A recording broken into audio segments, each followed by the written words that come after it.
Alors bonjour à tous, nous allons continuer donc la série de vidéos sur la partie 7 et le chapitre 7.1, les maladies infectieuses. Donc pour rappel, une première vidéo a été faite sur la présentation des différentes catégories d'agents pathogènes. Et donc on va voir justement leur mode de reproduction. Là aujourd'hui, dans cette vidéo numéro 2, on va donc comparer la structure d'une bactérie et d'un virus. Alors tout d'abord, je vais vous montrer une petite vidéo qui montre justement, qui compare virus et bactéries.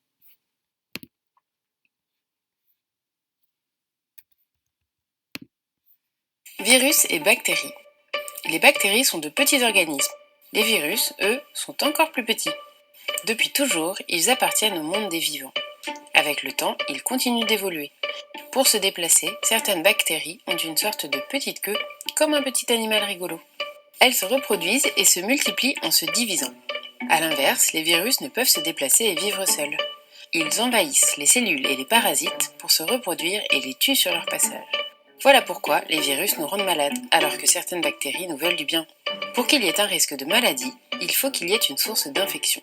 Elle peut venir d'un être humain ou d'un animal, mais aussi d'un objet contaminé, du sol ou de l'eau. Cette infection peut se transmettre de bien des manières. À travers l'air, l'eau, le contact physique avec une personne ou un objet contaminé. De manière générale, les mauvaises bactéries se développent dans des contextes bien particuliers. Certaines préfèrent le chaud, d'autres le froid, certaines résistent à l'humidité et d'autres à la sécheresse. Pour nous soigner, il existe des antibiotiques. Malheureusement, ils ne pourront rien contre les virus, risquant même d'attaquer de bonnes bactéries. Consulte toujours ton médecin et ne prends jamais d'antibiotiques sans son avis. Lui seul pourra identifier si ta maladie provient d'un virus ou d'une bactérie. Voilà donc cette petite vidéo qui permet de comparer donc le virus à la bactérie. Alors on va s'intéresser à la structure des bactéries. Donc ici vous avez un schéma que l'on a vu dans la première vidéo, donc c'est une bactérie qui est en coupe. On voit ici qu'elle a plusieurs couches qui constituent sa structure. Donc de la partie la plus interne, comme nos cellules, elle possède donc une membrane plasmique en verre. La couche supérieure, c'est une paroi cellulaire et certaines bactéries possèdent une capsule. Donc là, on verra qu'il y a des éléments obligatoires et des éléments facultatifs, c'est-à-dire pas forcément présents chez toutes les bactéries. Ensuite, ici, on voit le filament. Donc là, on n'en a qu'un, c'est ce qu'on appelle un flagelle, c'est ce qui permet à la bactérie de se déplacer. Donc toutes les bactéries ne possèdent pas forcément ce flagelle. À l'intérieur, on voit ici le matériel génétique de la bactérie qui est le nucléoïde. On voit bien que ce matériel génétique n'est pas dans un noyau. Donc ça, c'est bien une cellule prokaryote. En bleu, nous avons le cytoplasme et nous avons donc les petits pili, les petits poils comme ça en surface de la bactérie. On a des petites molécules d'ADN, on va dire optionnelles, en plus chez certaines bactéries qu'on appelle les plasmides. Et on verra plus tard que les seuls organites présents en commun avec les cellules eucaryotes, ce sont les ribosomes qui sont présentés ici par ces petits ronds bleus. Alors si on résume ce qu'il faut savoir sur la structure des bactéries, donc ce sont déjà des cellules prokaryotes unicellulaires, donc juste en dessous on va préciser à quoi ça correspond. Prokaryotes, elles ne possèdent pas de noyau, mais le matériel génétique est sous forme d'ADN, donc sous forme d'un chromosome bactérien circulaire, et un ou plusieurs plasmides. On verra, c'est pas forcément obligatoire. Et l'ensemble baigne dans le cytoplasme, donc le milieu liquide ici en bleu. Unicellulaire signifie en fait que les bactéries sont constituées d'une seule cellule. Donc ça, c'est vraiment l'essentiel à retenir sur la structure des bactéries, le point commun des bactéries. Alors vous avez ici le schéma d'une cellule eucaryote animale que l'on reconnaît ici avec la présence du noyau, le nucléole, l'enveloppe nucléaire entourée par le REG, l'appareil de Golgi, la mitochondrie, les lysosomes, les centrioles qui sont importants au niveau de la division cellulaire. Donc si justement ce schéma, vous pensez ne plus être capable de l'annoter et de connaître le rôle des différents organites, je vous renvoie au chapitre de première. Il faut absolument savoir annoter ce type de schéma et connaître le rôle de chaque organite. À droite, on a donc un schéma qui illustre ici une cellule prokaryote, donc une bactérie. Donc l'objectif de cette partie, la partie suivante du cours, c'est de comparer les deux. Donc les principales différences des cellules prokaryotes, puisqu'on est dans ce paragraphe-là, avec les cellules eucaryotes animales, qui a été vu en première, je viens de le dire, les seuls organites qu'elles possèdent sont les ribosomes, qui ont un rôle dans la synthèse protéique. Alors on l'a vu, on le verra dans le chapitre 8.1 justement, mais on l'a vu en première. Donc ces ribosomes, en fait, ce sont ces petits points bleus qui sont présents dans le cytoplasme de la bactérie et c'est un point commun, donc il correspond également aux petits points qui sont sur la cellule eucaryote animale à gauche. Ensuite, elles sont délimitées toutes les deux par une membrane cytoplasmique. Donc sur le schéma de droite, chez la bactérie, elle est en orange et chez la cellule animale ici, elle est en blanc. C'est la partie qui fait tout le tour de la cellule qui sépare bien le milieu intérieur, le MIC, milieu intracellulaire, et le milieu extracellulaire ici en vert. Par contre, chez la bactérie, elle possède donc une paroi rigide qui est donc ici en rouge chez la bactérie et qui n'est pas présente chez la cellule eucaryote animale. Voilà, donc là les points communs, ribosome, et après on a la paroi qui est présente que chez la bactérie. Alors toutes les bactéries présentent une structure commune avec des éléments constants, c'est-à-dire que toutes les bactéries possèdent ces éléments. Donc ces éléments sont indispensables à la survie de la bactérie. Et d'autres bactéries possèdent des éléments en plus. Donc on parle d'éléments facultatifs. Et ces éléments vont leur apporter des propriétés supplémentaires, particulières par rapport aux bactéries qui ne les possèdent pas. Donc dans votre cours, vous avez le document 1 qui donne le schéma de l'ultrastructure d'une bactérie. Donc vous devez être capable déjà d'annoter ce schéma dans l'ensemble. Et après, on peut vous demander de séparer les éléments constants, les éléments facultatifs, et pour chaque élément, donc ça c'est déjà indiqué, c'est en rouge, on vous demande de connaître le rôle principal de chaque élément. On va commencer par les éléments constants à droite du schéma. Donc ici, on vous demande l'élément qui est responsable de la production des protéines, donc dans la synthèse protéique qu'on appelle la traduction. Donc là, vous pouvez noter, c'est un ribosome. Ensuite, on a la deuxième couche ici qui forme le tour de la bactérie, qui a un rôle de protection, c'est sa paroi. Ensuite, là en bleu, c'est le liquide dans lequel baigne justement l'appareil génétique, c'est le cytoplasme. Ensuite, justement, l'appareil génétique ici qui est en violet, qui est le support de l'information génétique, c'est le chromosome bactérien, donc il n'y en a qu'un seul par bactérie. Et on a ici la structure qui est ici en orangé, donc qui est en dessous de la paroi, plus proche au contact direct du cytoplasme, qui a un rôle également de protection, c'est la membrane plasmique. Donc ça, toutes les bactéries possèdent ces 5 éléments constants, obligatoires, nécessaires à leur survie. Par contre, à gauche, on a les éléments facultatifs. Le premier, ce sont en fait des éléments un élément qui est responsable de la résistance à la phagocytose. La phagocytose, on le verra dans le chapitre justement suivant. Phagocytose, ça veut dire phago, manger, cytose, cellule, donc c'est le phénomène où la cellule est mangée par une autre cellule. Et donc grâce à cet élément qui est en troisième couche au niveau du tour de la bactérie, donc la couche la plus externe, cette bactérie résiste à la phagocytose, donc elle ne peut pas être phagocytée par les macrophages. C'est donc la capsule. Donc c'est la couche la plus externe, mais certaines bactéries n'en possèdent pas.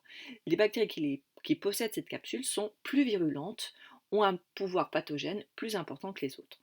Ensuite, on a cette petite structure violette, mais vous voyez que c'est la même couleur, mais beaucoup plus petite et circulaire également, qui porte des gènes de résistance, notamment des gènes de résistance aux antibiotiques. C'est un plasmide, donc c'est une petite molécule d'ADN. Et enfin, on a le filament ici en rouge, responsable du déplacement de la bactérie, de certaines bactéries, donc c'est le flagelle. D'ailleurs, il y a des bactéries qui possèdent des flagelles à une extrémité, il y en a qui en possèdent à chacune des extrémités, et il y a des bactéries qui possèdent des flagelles tout autour. Et donc selon justement la localisation des flagelles sur la bactérie, elles vont avoir des mouvements, des déplacements différents. Donc on peut, en regardant leur déplacement, on peut savoir la localisation des flagelles. Alors on va s'intéresser maintenant à la structure des virus. Donc là j'ai repris un document qui montre bien que finalement tous les virus qui existent, et là c'en est qu'une toute petite partie, on voit très rapidement qu'ils ont des structures complètement différentes. Donc on va s'intéresser aux principales caractéristiques structurales des virus. Alors tout d'abord vous devez connaître la définition d'un virus. On l'a déjà vu en première vidéo, c'est un parasite intracellulaire obligatoire, c'est-à-dire qu'il est obligé d'infecter une cellule hôte pour pouvoir se multiplier. Donc capable de se reproduire seulement après pénétration dans une cellule vivante qui lui est spécifique, puisque un virus va rentrer dans une cellule, un autre virus ne pourra pas rentrer dans la même cellule. Donc ça, c'est très important, cette notion de spécificité. Et justement, comme elle est vraiment spécifique de chaque virus, on parle de cellules cibles. Et comme cette cellule va accueillir le virus pour lui permettre de se multiplier, on parle également de cellules hôtes. Donc on peut cibler, donc cellule cible, c'est plus pour insister sur la notion de spécificité. Et la cellule hôte, c'est vraiment la cellule qui accueille le virus pour permettre sa multiplication. Alors vous avez ici très schématiquement comment un virus va pouvoir justement infecter une cellule. Donc le virus est représenté ici par la sphère ici en vert foncé, bleu-vert. Ensuite, son matière génétique est représentée par cette molécule verte. Et là, on a notre cellule infectée en bleu. Donc en 1, ici, première chose, c'est que le virus va pénétrer dans la cellule cible et va provoquer l'infection. En 2, le virus va se multiplier. On voit que pour un virus qui entre, donc là il y a réplication du matière génétique, il y a aussi synthèse de toutes les protéines virales en très grande quantité. Et pour un virus rentré, ici on en dessine 4 voire 5. Une fois que le virus s'est multiplié dans la cellule cible, il va donc sortir par les cellules en détruisant la cellule cible. Là on voit bien que la membrane est détruite.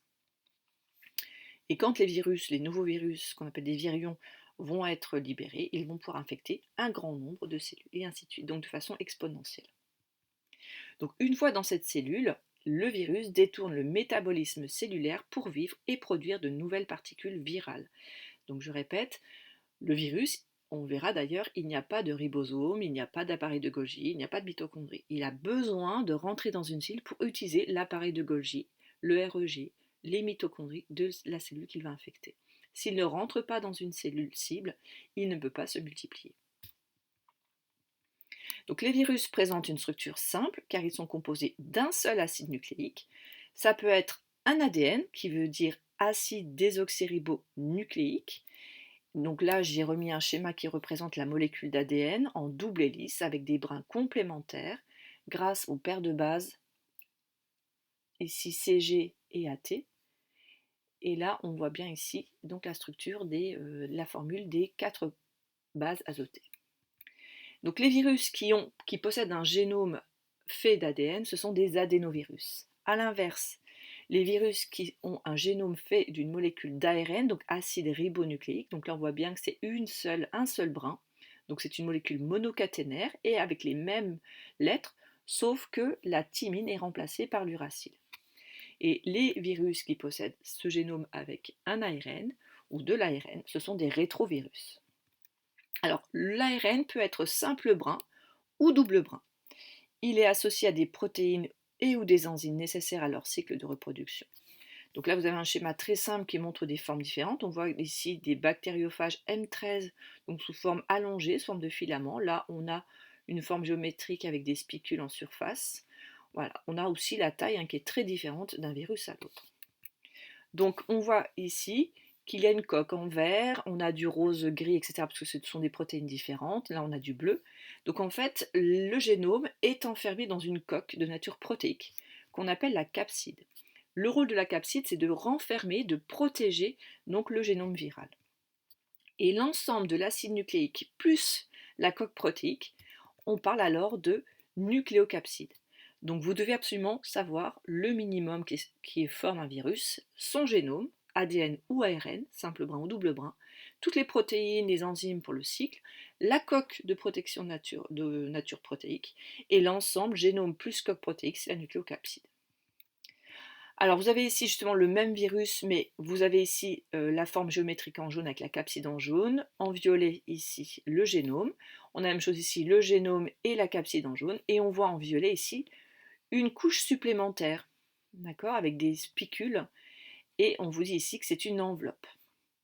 Même chose ici, on a un virus avec le génome ici en violet entouré de la capside avec les sous-unités protéiques en jaune, on a la même chose, et là on a une couche supplémentaire qui est l'enveloppe donc virale. Donc tout ça pour vous montrer que en fait, dans votre cours, vous avez un document beaucoup plus simple. Il y a 2 grandes catégories de virus. Il y a les virus nus, ici, où on a le génome en rouge, la capside ici, avec les formes géométriques en noir. Et on a le virus équivalent, mais cette fois-ci enveloppé. On retrouve le génome en rouge, la capside en noir et l'enveloppe en bleu.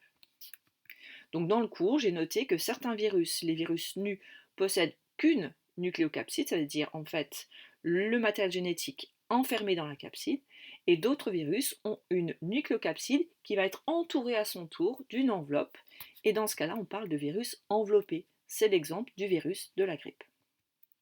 Contrairement aux bactéries, là, les virus ne possèdent aucun organite. C'est pour ça qu'ils ne peuvent pas avoir de vie autonome. Donc, ils vont utiliser ceux de la cellule cible. Autre caractéristique, les virus ne peuvent pas être observés au microscope optique car ils sont beaucoup trop petits. Une bactérie, elle est de l'ordre de micromètres, donc là on peut l'observer au microscope, mais elles sont déjà très petites. Mais un virus, on est plutôt dans l'ordre de 10-9 mètres, c'est-à-dire du nanomètre. Donc évidemment, il faut avoir un microscope électronique pour observer donc, ce type de virus. Alors dans la suite de votre cours, vous avez un document 3 qui montre le schéma de l'ultrastructure détaillée d'un virus. C'est un schéma à savoir annoter. On va reprendre l'ordre qui a été vu en cours. Tout d'abord, la molécule centrale ici en noir, donc avec cette flèche, c'est le génome viral. Attention, c'est bien ADN ou ARN. Un virus ne peut pas avoir à la fois de l'ADN et de l'ARN. Donc ça dépend des virus. Donc souvenez-vous, adénovirus quand ils ont de l'ADN, rétrovirus quand ils possèdent de l'ARN. Ensuite, on a la capside, donc là qui est représentée par une double couche. On a une couche ici en bleu et une couche en jaune. Donc là c'est la coque protéique qui protège le génome. Et on voit ici les molécules en rose, violet et marron. Ici ce sont tout ce qui est protéines et enzymes qui permettent au virus de se multiplier une fois qu'ils sont rentrés dans la cellule hôte. Ensuite, on a les protéines de l'enveloppe, ici avec ces petits filaments qui partent de l'enveloppe et les petits spicules en surface. Et toute la partie qui recouvre là, donc de nature lipidique, c'est l'enveloppe virale. Donc là, on a le cas d'un virus enveloppé. Voilà, donc on a terminé la vidéo 2 sur le chapitre 7.1 sur les maladies infectieuses et plus précisément sur la structure des bactéries et des virus. Donc si vous avez aimé cette vidéo, appuyez sur le pouce vers le haut et n'hésitez pas à vous abonner à ma chaîne pour m'encourager à continuer à faire ces vidéos.